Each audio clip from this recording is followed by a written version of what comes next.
And welcome back to Hannity. British officials are calling it an apparent terrorist attack motivated by radical Islamists. Two men brutally killed a British soldier on the streets of South London near a military barracks. That happened earlier today in broad daylight. We want to warn you, the images we're about to show you are very disturbing. Here's how all of this unfolded. Now, two men attacked the British soldier with meat cleavers and knives, viciously killing him. One of the suspects, still carrying a weapon and with his hands covered in the victim's blood, approached somebody on the street holding a camera, and he said this, and you can see the blood on his hands. Fight them as they fight us. An eye for an eye and a tooth for a tooth. I apologize that women had to witness this today, but in our lands, our women have to see the same. You people will never be safe. Remove your governments. They don't care about you.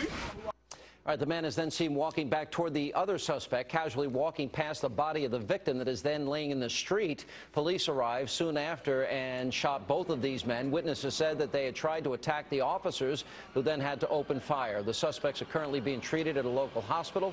Joining me now with reaction, syndicated columnist and author Michelle Malkin, also radio talk show host Leslie Marshall. Guys, good to see you. Welcome back.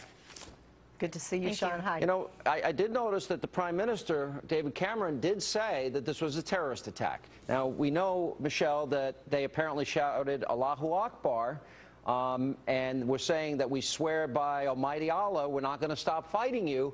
Why do I doubt we would have said that in this country? Well, I agree with you. I think it's because political correctness in so many ways has been the handmaiden of Islamic terrorism, not only in this country, but in many PC countries around the world. I'm glad that David Cameron spoke bluntly about it, because what do you need to have? Neon lights that say Islamic jihad, Islamic jihad. I mean, duh. They were screaming at the top of their lungs, Allahu Akbar, and repeatedly swore in the name of Allah that they would continue to fight against us.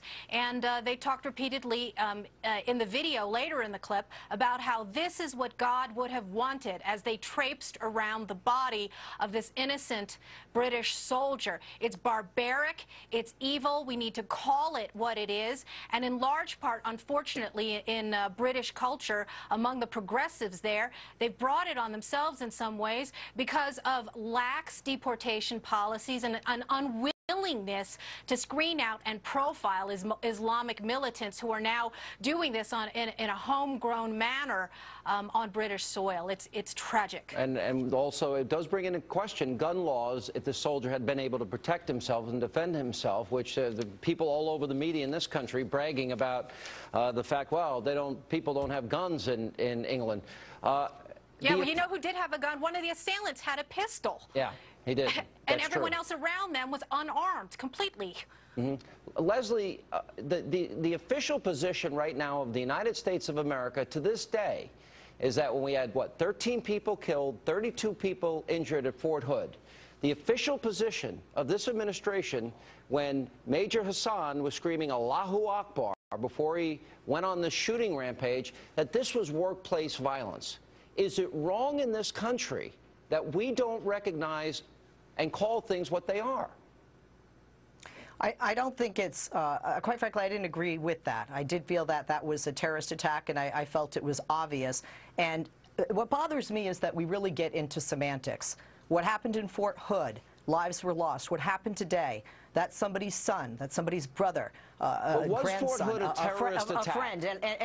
And Michelle, I really think that it's terrible for anybody to say that any political group in Great Britain or here brought murder upon ourselves. Murderers are murderers. These people are murderers. When he's talking there, Sean, what is so chilling is it looks like he's wearing red gloves, and that's a young man's blood who died on the street in broad daylight at the hands of these murderers. Are they terrorists? Does it matter that they're terrorists? What's the difference between a mass murderer and a terrorist? Yes, what's the difference? What's the difference in Osama bin Laden? What's the difference in an Adolf Hitler? These are butchers. These are mass murderers, and they need to be punished accordingly. You sound like Hillary Clinton. What difference does it make? You sound like Hillary Clinton. It is not word games to call things what they are. The only people who play word games when it comes to identifying Islamic militant terrorism are you and your ilk. People in the Obama administration who still refuse to call Fort Hood Islamic violence, even Did I just say, Michelle, that I thought falsehood was a terrorist attack.